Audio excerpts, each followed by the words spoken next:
Let's see if I can get through this without killing myself or the good people at StreamYard or the good people at Apple. So I ended up going through some old drawings I have and found, for some reason, this sketchbook. What was I doing with this sketchbook? Among other things, I was doodling with pens and drawing all sorts of different textural things. And that was kind of fun.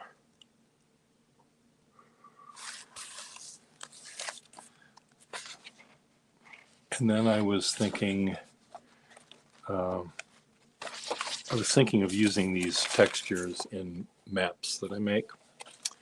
And then for some reason, I don't know if I was listening to music, I started drawing trumpets. Why I drew trumpets, I don't know. And then I drew violins, and then I drew clarinets. And then I thought, well, what am I going to do with all this debris? And I thought, well, I could, rather than throwing it out, I could maybe make different art out of it. So I thought what I would do, if you'll allow me, and if this all stays put, I'm going to see if I can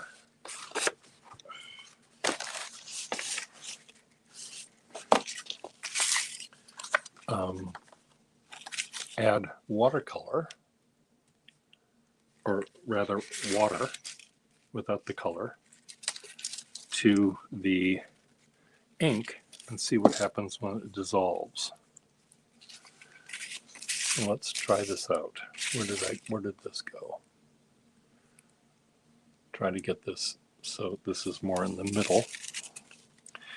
I'm also again testing out this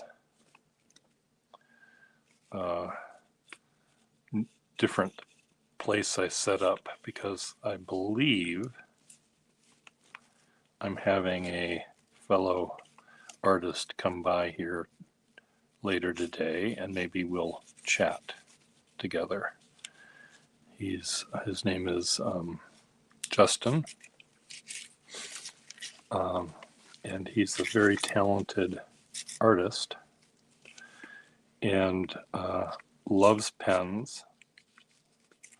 Artists always blame their tools rather than their own ineptitude. I hate this brush. Do I like that better than it was before? What are your thoughts? Let's try another one.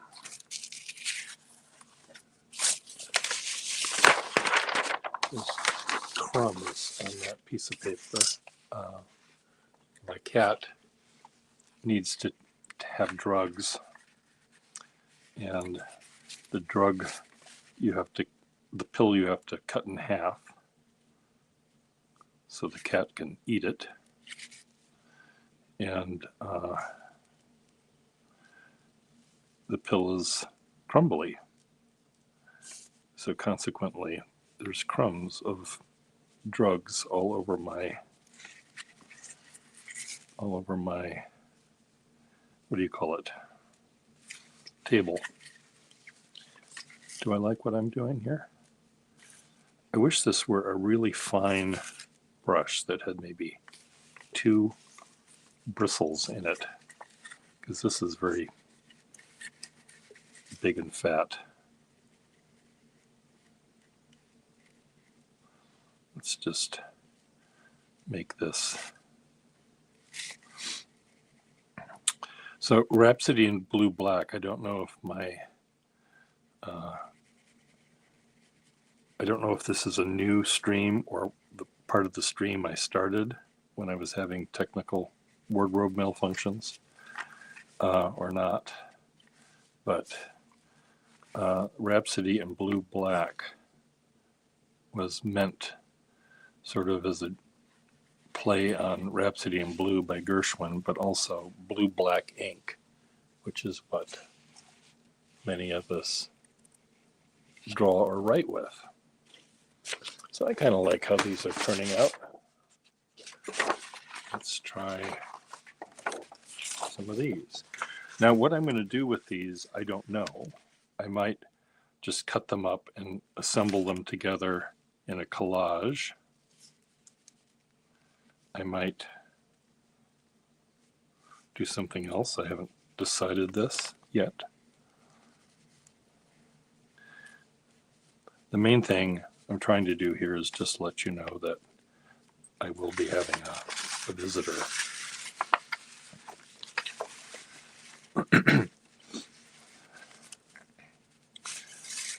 Come on later today.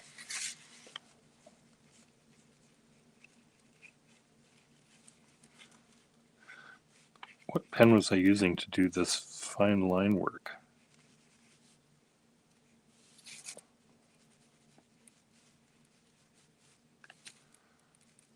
I wonder what pen that was.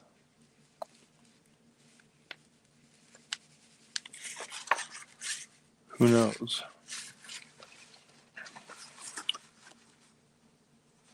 I'll try this one here.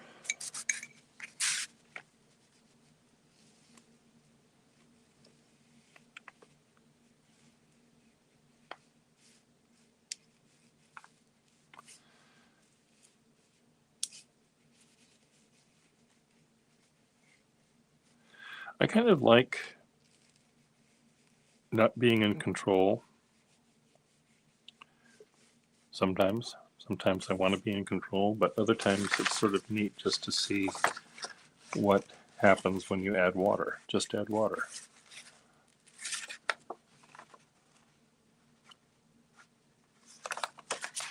What happens when I do it over here?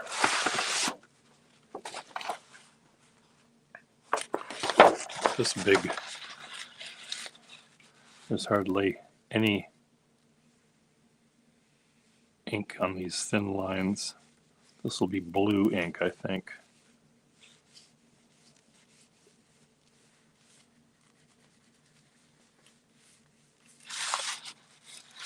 This will be black ink, I think.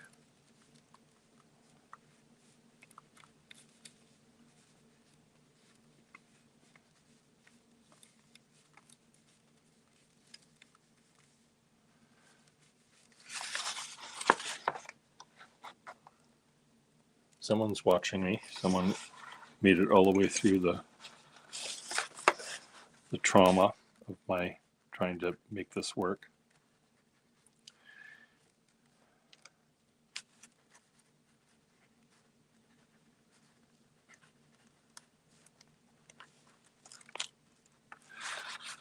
It's very interesting how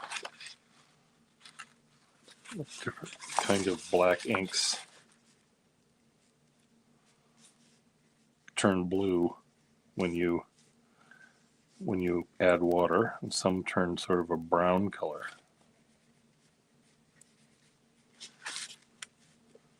Now I know some of these inks are in fact actually blue,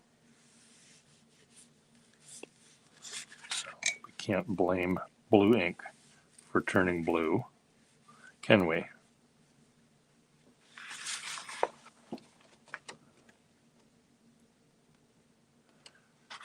We could, I suppose, if we were a litigious kind of personality, get all upset when black ink turns blue when you add water. But, oh, is this brown ink? How did this happen?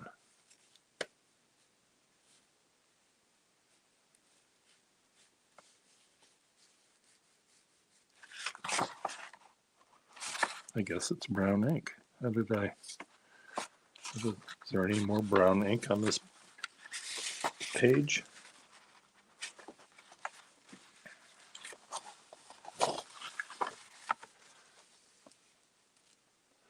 Am I ruining this this document color ink is this, I wonder?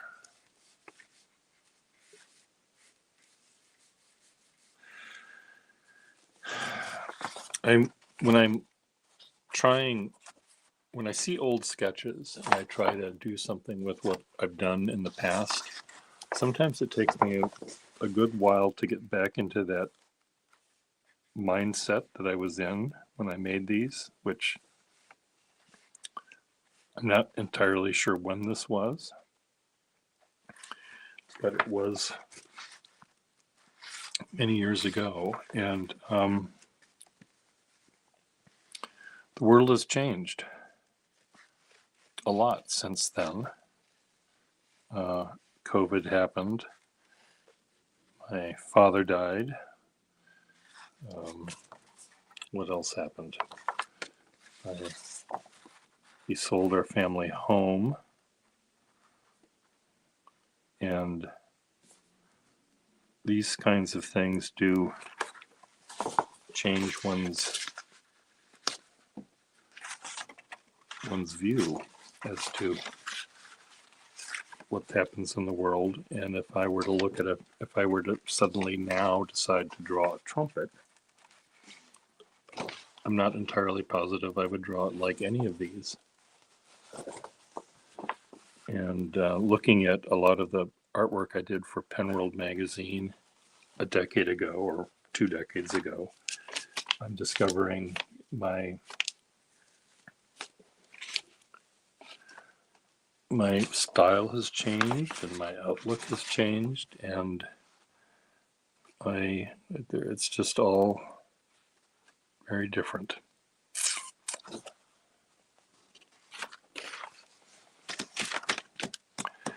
And I guess that's just what happens when you age.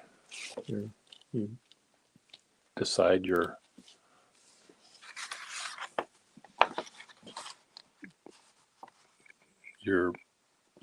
turn conservative, or you turn liberal, or you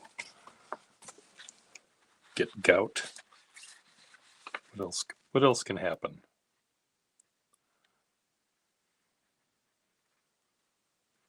Find God. You know, I saw some strange post on Facebook about some astronaut who he didn't need to go into space to find God. All he had to do is read the scriptures. Good for him. I'm glad he discovered that.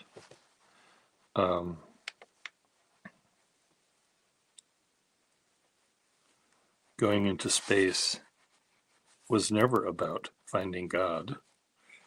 I'm sure NASA would have had a different kind of rocket and went in a different direction if that's what they were deciding to look for. Well, some of these just turn into mush, but that's what happens when you just add water. Let's say you were a trumpet player and you wanted to have wallpaper for your room. Would this repeating wallpaper be kind of fun for you?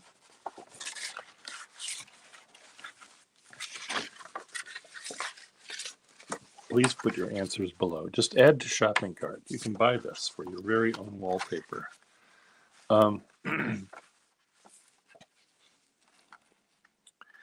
I do have in my house, I have a bunch of frames. What I'm trying to do is take lots of different frames I have in my house and to fill them with lots of little drawings I have and hang them on a wall. And hanging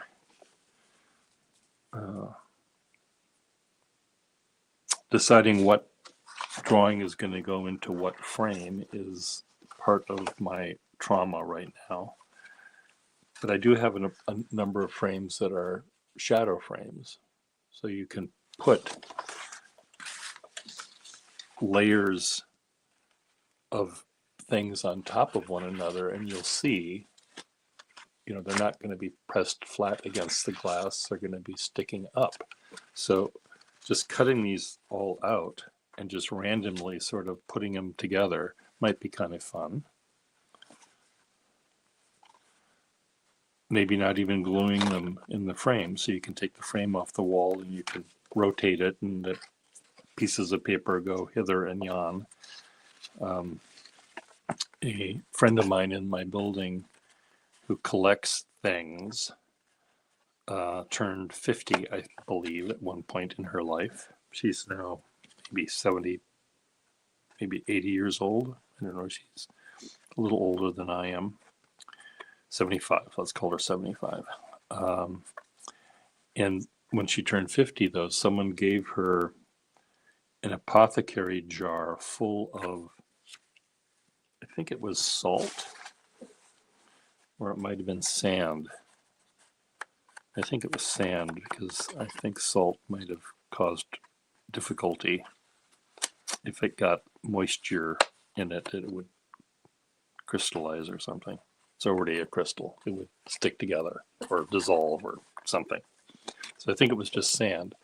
But anyway, the person that gave the gift also included 50 little tiny white charms.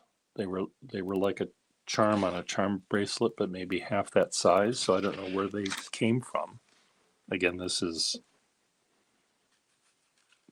30 years ago or something that she did this. So it was long before you could 3D print these little objects. But she put, let's call them charms for a charm bracelet.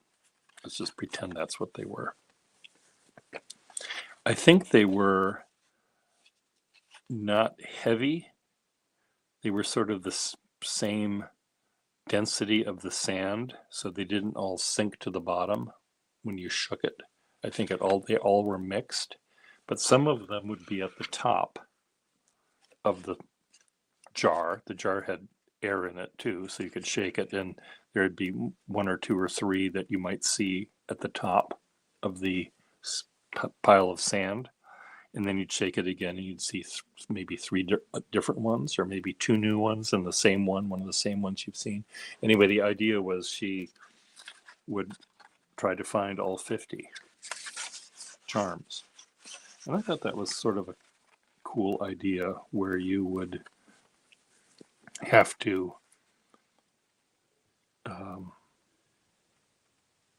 take the frame off the wall and rotate it, and you'd see something new.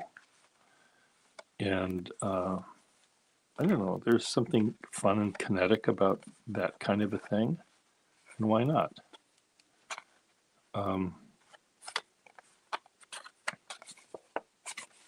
Anyway,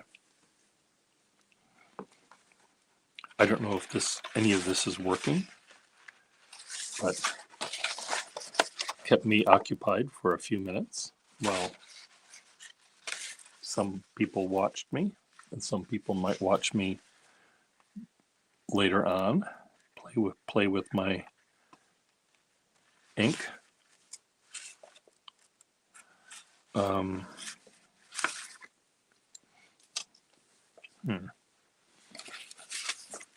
Again, I'm not quite sure what I'm going to do with these.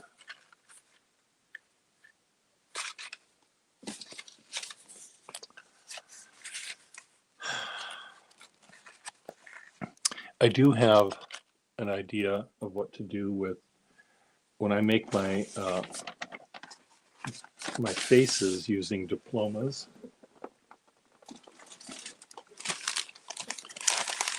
I take a perfectly good diploma, cut it apart into millions of little pieces, and turn them into faces. And I've got a bunch of things like this left over. And I made a lamp, a floor lamp, using larger pieces of diplomas with the word award or penmanship on it. And it was really quite fun. So I have this idea of doing another floor lamp, another lampshade idea just using these things and just gluing them, overlapping them, and having the light come through the shade. And because it's the paper is only somewhat transparent, some areas will be lighter than the others. But when you see it, when the light is turned off and you just see it across the room, you'll think, what the hell is that? But when you turn that light on, you'll see some really nice shapes appear.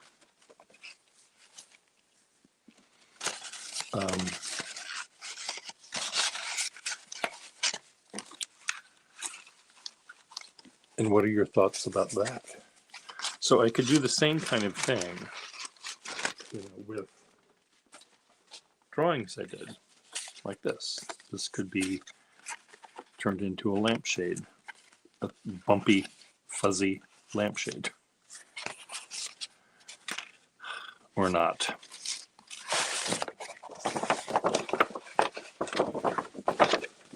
The sound of paper when it gets wet and dries is neat because it becomes bumpy in it. When you fold it, it makes fun noises, which it didn't make when it was just unwet.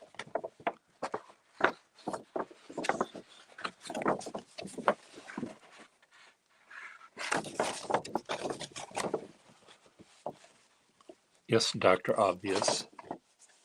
You're not telling me anything new. Anyway, here's my thought for you folks. Later on today, I will be here at this very desk, sitting here at this very chair, and sitting there at a different chair will be my friend, I hope, Justin Marquis. What a great name to have. And Justin Marquis is an artist who loves pens and loves inks and makes drawings of things, but 99.9% of the time it's a face. He draws faces. And he uses watercolor and ink and whiteout and magnets. Yeah, you heard me right, magnets. Some of the inks and watercolors either have in them already a sort of metallic element, some sort of pigment that's metallic or something that's metallic, and he can pull the ink around the drawing from below, pull the ink intensity, the particles of the ink that are magnetic will be pulled to the side.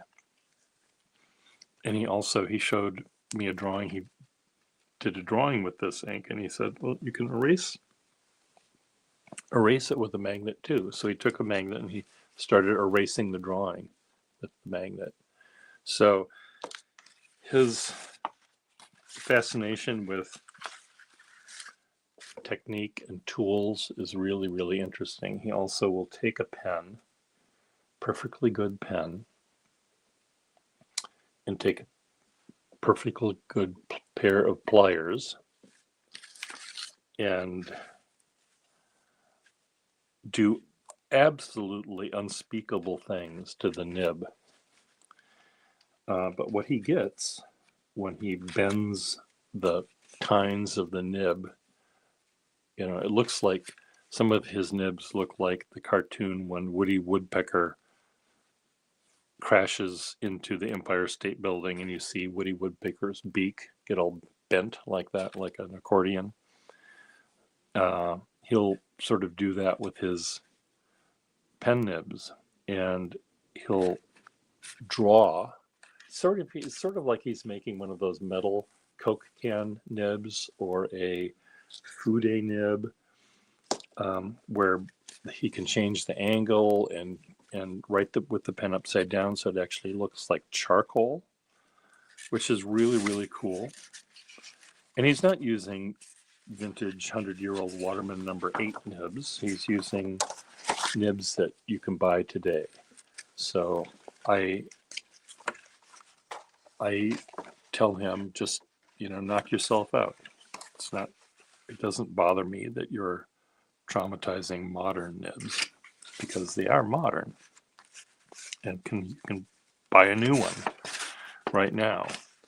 And many nibs that you buy on modern fountain pens today, they're not all that great in the first place.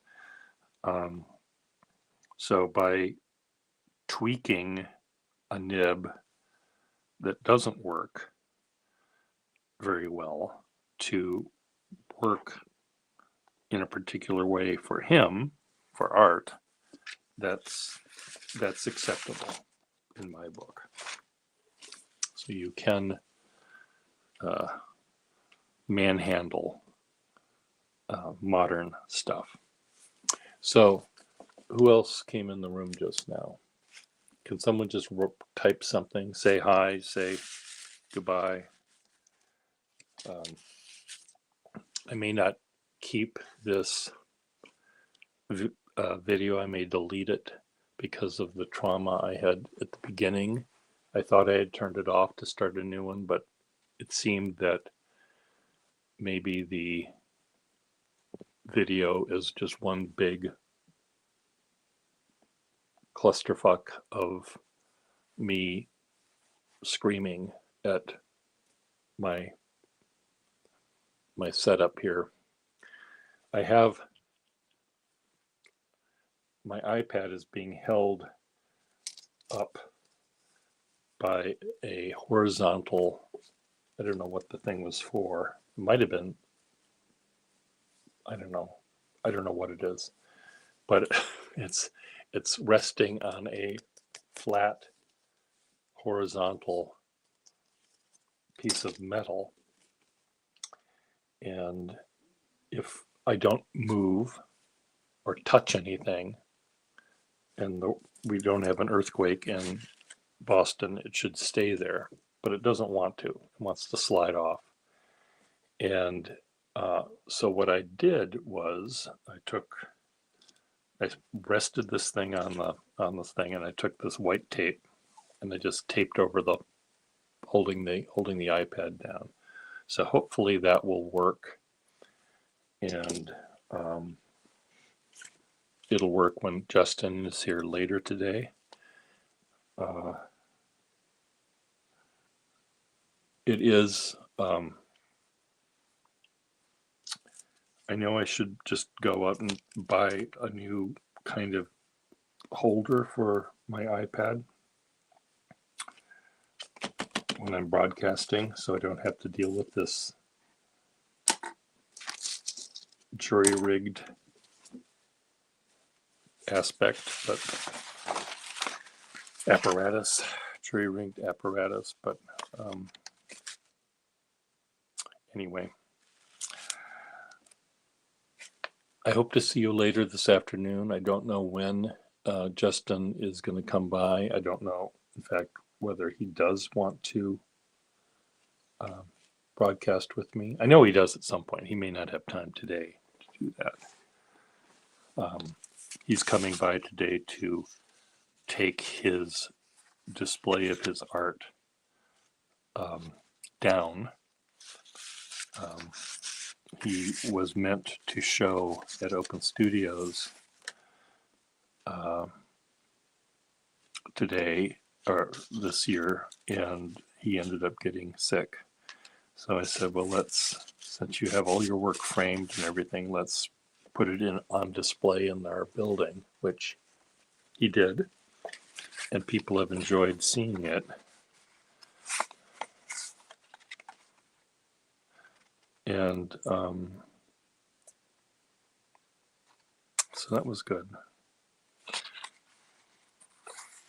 Symphony for Strings.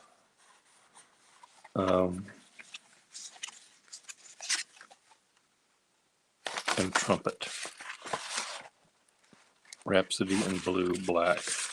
I could cut each of these out individually, sort of in some sort of way, put them all in a frame where you can shake them up and see what happens, what they make. That might be fun. Maybe I can test that out with some other pieces of paper.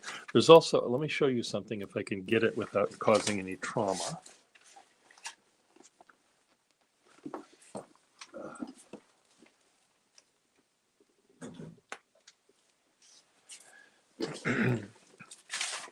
Here is an antique shadow box kind of contraption. And it's a gymnast or a flying trapeze person. And what you do is you turn it upside down.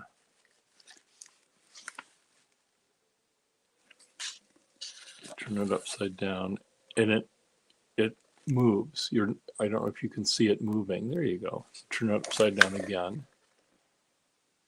Uh-oh. It doesn't look comfortable. So how this works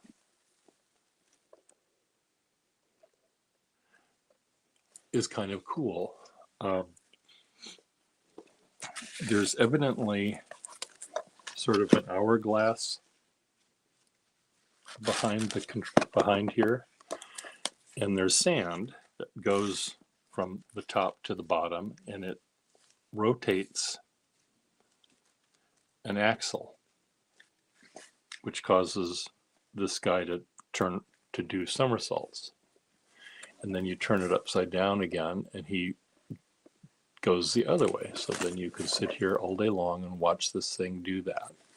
So is there a way that I can create a drawing, let's say, of these things that can move around? I also have in my studio, as I was looking for stuff, there's sand coming out of this thing. There's sand now all over my desk. So that box is leaking.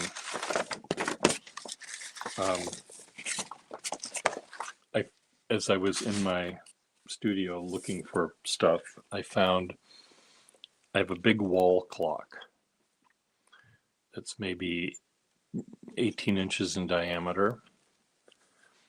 Big, crappy, shitty wall clock. So what if I were to cover the back of it with some sort of drawing or some sort of abstract thing, and then attach a piece of paper to each of the three hands so they rotate and overlap the other drawing underneath, and they change throughout the day. The second hand, of course, will move around once a minute. The minute hand will move around once an hour, and the hour hand will move around once every 12 hours. But the drawing will change. You'll see, the drawing, the abstract drawing, or whatever I can build to make it work, change throughout the day. And I think that sounds like it might be kind of fun.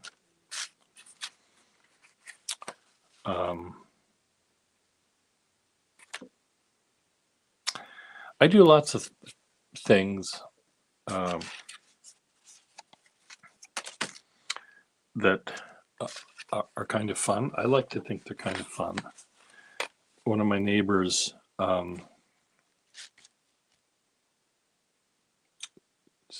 don't know, I was talking to them about something, and I don't know why they suddenly said, "Do you want this? We have this big bird cage." And I said, "Sure, I'll take it." Silly me. So it's a big, tall bird cage.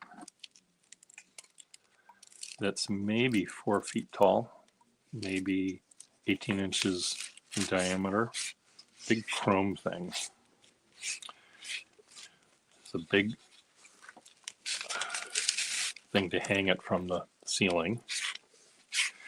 So what I did was I put a gob. I had a wire come down from the top, and inside, or maybe it was a string, I forget, monofilament string maybe, so you didn't see the string. And on it, on sort of the armature that this is being suspended down here, I attached drawings I did of birds, lots of different birds. So there's maybe 10 different drawings I did of birds that are hanging down. Some of them are, facing this way, some are facing that way.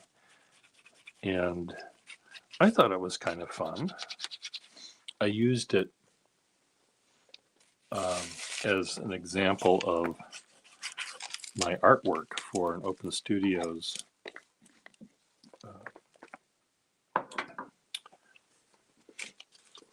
display show, an exhibit in our gallery showing what you can find at Open Studios.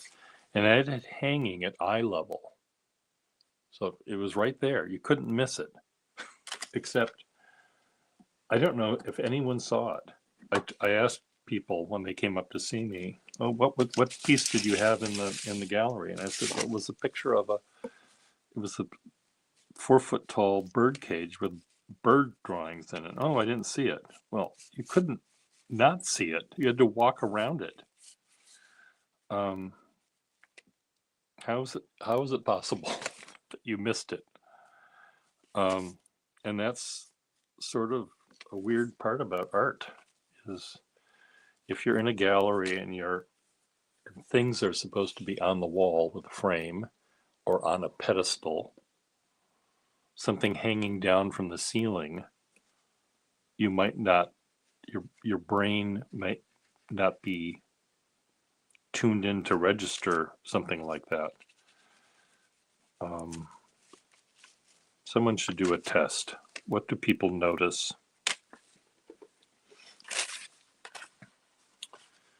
But these days, you and I could look at the evidence of Renee Nicole Good's assassination, and I might say, well, clearly, without a doubt, the ICE agent murdered this woman. And any smart, intelligent, observant person would see that. And then there's people that somehow think that this woman was a terrorist, so therefore they see something entirely different.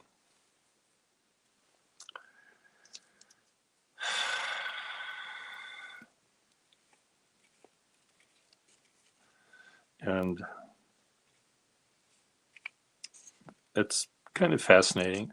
Now, who invents a brush that looks like that? I know that I bought this thinking, okay, I'll try that as a way to paint. They're used by watercolor people to paint textures. They don't want to do 1, 2, 3, 4, 5, 6 lines. They just want to do it in one brush stroke. So this will give you a bunch of lines that are somewhat different intensities, and I don't know. It's sort of weird to me.